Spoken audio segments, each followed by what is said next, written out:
Soludo has actually got it hot in terms of replies and the words from Nigerians and the obedient towards his disgusting remarks and the bringing down the personality of P2B, all because of empty promises of fellow politicians that doesn't hold water, that he's not even sure that it's going to come to pass. It is quite unfortunate how people can just wake up, rubbish their integrity, rubbish their reputation and everything they have labored for, all because of mundane things. Recently, Soludo made a post that B2B's investment in Anambra State is worthless. And I begin to ask myself that is it the same economics that I read as first and second degree that this Soludo actually read, or is it another type of economics? Because as far as I know, that one of the best engineering indicators that actually helps to take economy to another level is savings and investment. And somebody wake up to say that investment that P2B made is worthless. Believe me, if Nigeria has been an investing country and a country that saves, as Lord Menard Keynes will always say that savings is a great private virtue as well as savings is a great social virtue. Believe me, Nigeria would have been the best place to be. But unfortunately, everybody tends to encourage squandermania, and it's shocking that Soludo, who is an economics professor at that matter, one-time CBN governor, is also supporting that it is better to consume than actually save, what has kept the country so backward. And no wonder why, since he came into office as governor of Anambra State, we have not pinpointed one single impact or one single achievement he has made other than increasing the suffering of masses by imposing unnecessary taxes on them, and insecurity has been the order of the day. He has not done anything to be able to curb this insecurity. And what is the implication of that? That when you are actually pointing one finger at somebody, four fingers are actually pointing at you. And that is exactly what is actually happening to Soludo right now. So without wasting time, in today's video, I'm going to show you the reply of the spokesman of P2B's campaign, which is no other person but the popular Nollywood actor Kenneth Okonkwo, who is no longer living in bondage since he liberated himself by coming out of APC to join Labour Party. It is interesting that you hear this in toto so that you will actually understand how worthless Professor Chukwuma Soludo has actually made himself to be by making such dangerous and wicked insinuations. And believe me, he's supposed to be on his knee begging for forgiveness. And by next video, I'll be reading out to you the reply of our usual P2B. That man is an angel. So without wasting much of your time, we are going to go quickly into the video. But before then, welcome once again to Jenny Global Channel. In this particular channel, I discuss three important variables which are actually finance, relationship, and economy. And economy actually discusses it alongside government and politics, because government is actually the apparatus that makes laws and order in the society. And when the laws of the government is favorable, it favors everyone. But when the laws of the government is unfavorable, everyone suffers it. So that is why we can't afford to elect wrong government into power. If this is the very first time you're landing in this channel, you're highly welcome. Please do well to hit the red subscribe button and the bell notification so that you always get notified by YouTube once I upload a new video. For my returning subscribers, thank you so much. I appreciate. God bless you for always stopping by. So without wasting time, let's quickly get straight to the video. This particular one is coming from the governor of Obi's home state. And some of you have not taken kindly to it. Why is that so? Well, I want to start this discussion by what Ngozi Okonjo-Iweala said. She's the President Director General of World Trade Organization, and as such, she's an authority. She said there is definitely an issue of character with Professor Charles Soludo in his desperate search for power and relevance in Nigeria. And Nigerians should beware of so-called intellectuals without character, without wisdom, because they are desperate to search for power and relevance. Is the Soludo still desperately searching for power? What kind of power will it Very well. And Ngozi Wadla said such combination of lack of character and wisdom is fatal. If he's not searching for power, why? What is the wisdom in you attacking a man who did not attack you? If he's not searching for power, what is the wisdom in talking about a governor that did not hand over power to you, that you stayed 8 years before coming in? What is the wisdom? Continuum. What is the wisdom? Government is a continuum. Good. It is like voting LP into power. We are still on the presidential candidate, assuming he wins in power, and he will start referring to what PDP did 8 years ago. Yeah, we're still going talking about what Obasanjo APC today. did. We are still talking about Obasanjo today. Good. We are talking about Obasanjo, not in the context of Charles Soludo, talking about a professor of economics saying that investment means nothing. Let us go into the issue of the letter he wrote. First of all, I'm sorry to say it, that the professor displayed loquacity. You know, he was very rich in loquacity, but very poor in content. It was about 25 paragraphs in the letter. The first 13 paragraphs, by his own admission, he was perambulating and saying things not connected with what he wanted to say. In the 14th paragraph, he now said, let me come to the substance of the issue. 14th paragraph in his own letter. And he used only 3 paragraphs to talk about investment. And in that investment, he still said nothing, because he did not say the investment was not there. You know what he said? Rather than saying what was wrong in investment, he started praising his own investment. He said the foreign reserves, when he was there, he grew it from $10 billion to $65 billion. And out of it, $12 billion was used to settle external debt. This is the same man that is saying investment means nothing. And this is the same man eulogizing his own investment. You can't approbate and reprobate. That is where it is lack of wisdom and lack of character. That is why the whole essence of his letter is political, witch hunting, envious and jealous. Nothing at all. Dr. Okonkwo, whatsoever. Dr. Okonkwo, let me ask you this question. Proceed. Are you and other supporters of the presidential candidate of the Labour Party not also guilty of the things you accuse Soludo of doing? The language of conversation, yes, particularly in social media, over the last couple of weeks and months, has been that of abuse, harassment, and bullying of those who do not share your position. You don't expect every Nigerian to share your position, do you? Well and good. You just said social media. Who is in social media? Social is society. The way society decides to govern itself.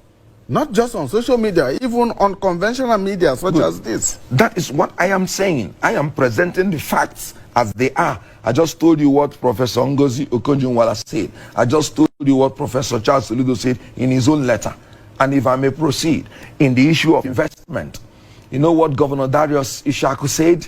No, you have not responded to my question. I have responded to it. I said that social media is organized by the society. Nobody has a hand in it. Individuals do. Yes. Individuals are the ones who are using the social media as a platform. God bless to abuse, to harass, and to bully. If anybody bullies you, harasses you, you go to court and secure your order against the person for defamation, for libel.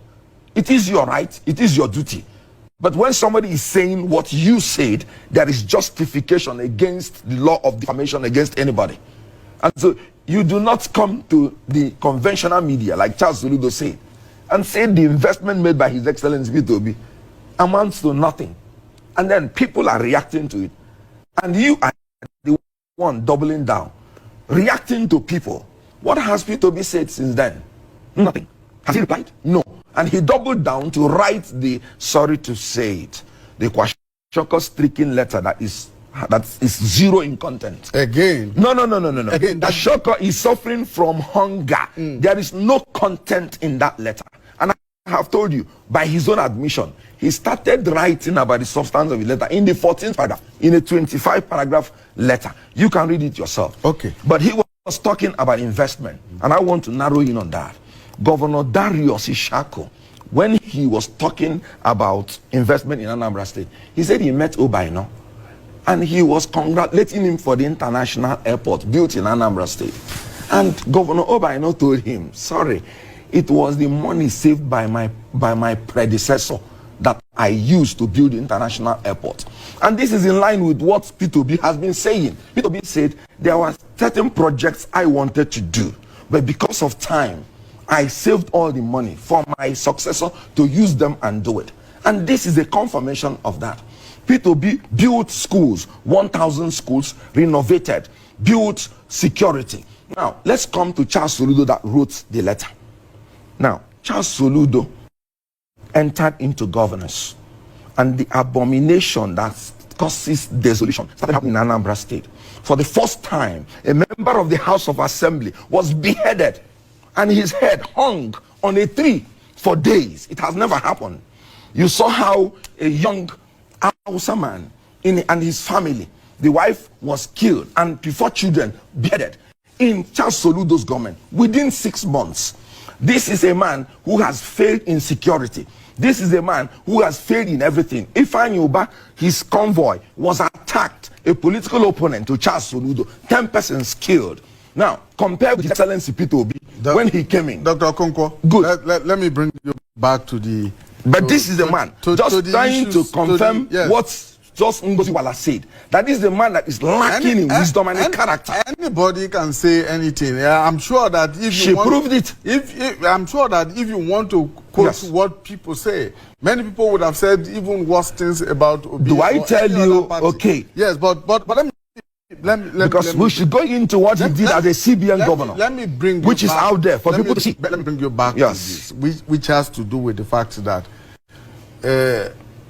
the governor says he's been harassed because he's perceived not to be a supporter of Peter Obi, who comes from his state. Now, the question to ask is, Peter Obi is of the Labour Party. Your candidate is a member of the Labour Party, and the governor is a member of ABGA. Were you people really expecting him to abandon his party and his party's candidate, because the ABGA has a presidential candidate, and throw his weight behind the presidential candidate of another party? Good. The sorry state of what Charles Soludo is doing and what he has done, I wish he's even supporting the presidential candidate of his own party. In his own letter, he said that it is the two candidates that Igbo people should be negotiating with, not even the presidential candidate of his own party. So you can imagine the disrespect that he has for his own presidential candidate. That's why I'm saying this is a man that's lacking in wisdom and in character. What he has gone into politics to do is to search for power and relevance. And I give you an example. When he was the CBN governor, you will agree with me that in the so-called process of consolidation, all the small banks were wiped out and the big banks were allowed to stay, mistaking the fact that not every small bank is weak and not every big bank is strong. And that is why immediately he left, the taxpayers had to pay 5.67 trillion naira to clean up Soludo's mess as CBN governor. And do you know why he was booted out? He was there for only one term. He went one day to the president of the Federal Republic of Nigeria, Yar'Adua, and he told Yar'Adua that he wants to redenominate the naira, and he has just come to give the president the courtesy because the president has no power over it. It took an Andoaka to come to television to tell him that he is wrong because section 19 and 20 gave the power to the president to determine how the currency has to be redesigned or redenominated. And such a man who is the governor of central bank, who does not even know what the CBN Act has said, and have gone to the president to levy distress on the president on what is not even within his power, tells you the level of his intellectuality. Okay. Despite the fact that he's claiming to be a professor of economics. Okay. I don't need to tell you that. Dr. Okonkwo. Yes, he was booted out after Dr. the first term. The impression, and he's going to be the first term, only one term governor. The impression that is put out there right now is that every Igbo man must support the candidacy of Peter Obi. The Igbos pride themselves as Republicans. Good. And that means that as Republicans, you do not owe allegiance to one central authority. Are Igbos of different political persuasions not permitted to choose who they want to support, which party they want to support, or what they want to support in an election, and if they so express it? Why is there this this mob mentality to attack such persons? Because it's not just Soludo now. There are people before him who have spoken out in favor of other candidates, apart from Peter Obi, who have been so attacked. Some of them have been told, pack out of Igbo land if you are not going to support Peter Obi. Why is that happening?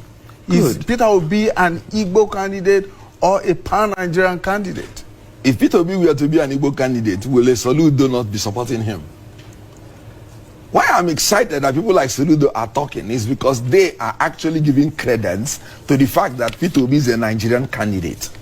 Now, let me first of all admit that Igbos are Republican, and we are allowed to exercise our own freedom in Igbo land to who you would choose.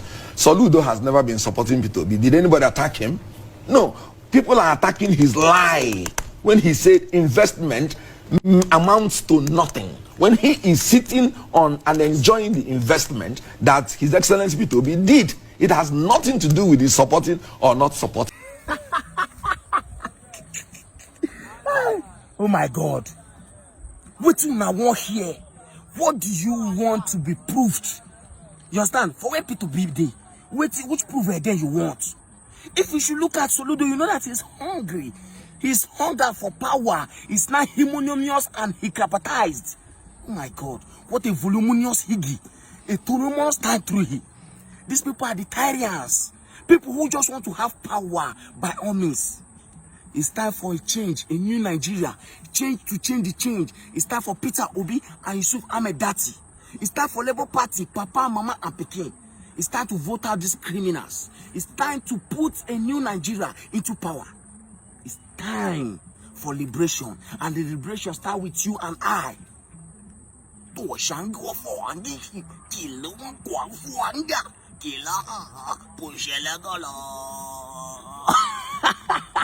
Share this video, subscribe to my YouTube channel, and remember,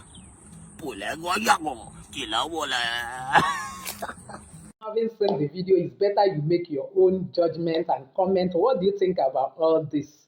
Well, I don't want to say much. The only thing I wish to say is that Soludo should be very, very careful of what he's doing right now, because I have noticed that in the past, everyone that hunted and that have spoken something against Peter Obi, that God himself has always fought them. And I can remember that one time that even Chris Oyakhilome, the president, founder of Believers Love World, have actually said it, that there is a light following Peter Obi, and that light is ready to consume anyone that will oppose him, because he is the chosen vessel to restore the Nigeria of our dream. So please, let's be careful and mind our comment.